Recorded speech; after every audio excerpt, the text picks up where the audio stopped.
देश में अभिव्यक्ति की आजादी के नाम पर देश विरोधी तत्व मशरूम की तरह जब देखो तब उगाते हैं। कुछ तो सोशल मीडिया पर वायरल होकर के टीवी में आना चाहते हैं, तो कुछ अंदर से जिहादी सोच रखने वालों के चेला होते हैं, तो कुछ सच में आतंकवादी होती हैं। जिसको भी फेमस होना है वो सीधा देश विरोधी नारे लगाता है और लाइमलाइट बटोरता है। अब इस मामले में एमपी हाई कोर्ट ने एक अनोखी सजा सुनाई है। तो आइए जानते हैं कि आखिरकार पूरा मामला क्या है। तो जय हिंद, नमस्कार, मैं त्रिपाठी आप सभी का स्वागत करता हूं अपने इस मंच में। दरअसल मध्य प्रदेश हाई कोर्ट ने पाकिस्तान जिंदाबाद और हिंदुस्तान मुर्दाबाद के नारे लगाने वाले एक आरोपी को अनोखी सजा सुना दी है और शर्त पर जमानत दी है। अदालत ने अपने आदेश में कहा कि उसे मुकदमे की सुनवाई पूरी होने तक महीने में 2 बार पुलिस थाने जाना होगा और हर बार भारत माता की जय बोलते हुए 21 बार भारतीय ध्वज को सलामी देनी होगी। अदालत ने आगे निर्देश दिया कि भोपाल निवासी आरोपी फैजल उर्फ फैजान महीने के प्रत्येक पहले और चौथे मंगलवार को सुबह 10 बजे से लेकर के दोपहर 12 बजे के बीच मिस रोड पुलिस थाने में उपस्थित होगा और आरोपी फैजान को 50,000 रुपए के बॉन्ड पर जमानत दी गई। आरोपी फैजल उर्फ फैजान को इसी साल 17 मई के भोपाल की मिस रोड थाना पुलिस ने गिरफ्तार किया था।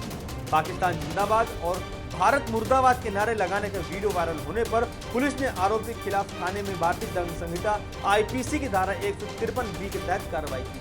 मई माह में एक वीडियो वायरल हुआ था जिसमें एक फैजल और फैजान खान द्वारा भारत विरोधी नारे लगाते हुए एवं पाकिस्तान जिंदाबाद इस प्रकार के नारे लगाते हुए उसमें दिखाई दे रहा था।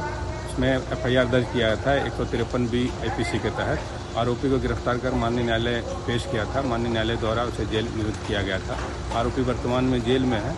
माननीय उच्च न्यायालय जबलपुर द्वारा अभी उसे सशर्त जमानत दी गई है, जिसमें कंडीशन रखा गया है कि प्रत्येक माह के पहला और चौथे मंगलवार को थाने हाजिरी देने आएगा और राष्ट्रीय झंडा को सैल्यूट करेगा और भारत माता की जय कहेगा। फैजान के वकील ने दलील दी है कि आवेदक को झूठा फंसाया गया है। फिर भी फैजान के वकील ने उचित रूप से कहा कि एक वीडियो में आवेदक नारे लगाते हुए दिखाई दे रहा है, लेकिन उन्होंने अदालत से कुछ सख्त शर्तें लगाकर जमानत देने की प्रार्थना की। अभियोजन पक्ष ने जमानत का विरोध करते हुए कहा कि आवेदक अदालतन अपराधी है और उसके खिलाफ 14 आपराधिक मामले दर्ज है। वह खुलेआम उस देश के खिलाफ नारे लगा रहा है जिसमें वह पैदा हुआ और पला बढ़ा है। और दोनों पक्ष को सुनने के बाद न्यायमूर्ति दिनेश कुमार पालीवाल ने कहा कि आवेदक के खिलाफ 13 आपराधिक मामले दर्ज है और वीडियो में वह उपरोक्त नारे लगाता हुआ दिखाई दे रहा है।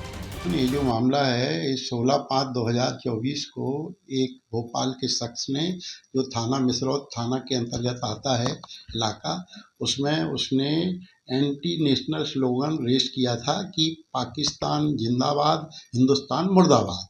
उस पर से उसके विरुद्ध 153B भारतीय दंड संहिता के अंतर्गत मामला पंजीबद्ध किया गया था, जिसमें वो 17/5/2024 को गिरफ्तार किया गया था और भोपाल न्यायालय में उसकी जमानत निरस्त कर दी गई थी। फिर मैंने उसकी जमानत आवेदन मध्य प्रदेश उच्च न्यायालय में प्रस्तुत किया, जहां पर honourable justice Shri DK Paliwal साहब ने बड़ी टफ कंडीशन लगाकर उसको जमानत पर छोड़ा है। उसमें ये कहा गया है कि वह प्रत्येक महीने के पहले मंगलवार और चौथे मंगलवार को थाने में उपस्थित होगा और जो है नेशनल फ्लैग को सल्यूट करेगा और इसकी जिम्मेदारी भोपाल कमिश्नर को इस आर्डर का कंप्लायंस करने के आदेश पारित किए गए। इस प्रकार से भारत विरोधी तत्वों को हाई कोर्ट ने 21 बार भारत माता की जय और 21 बार झंडे को सलामी देने की सीधी कड़ी सजा सुनाई है।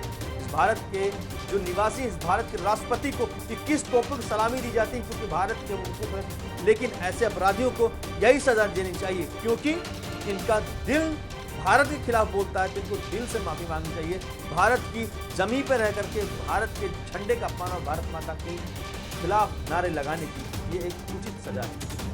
अब आपकी इस विषय पे क्या राय है? जो भी राय हो कमेंट करके जरूर बताइए। साथ ही चैनल को सब्सक्राइब करके बेल आइकन दबाइए ताकि हर एक खबर से हम आपको ऐसे ही रूबरू कराते रहें। फिलहाल इस वीडियो में इतना ही। मिलते हैं वीडियो में, तब तक के लिए जय हिंद, नमस्कार। VK न्यूज, राष्ट्र के नाम।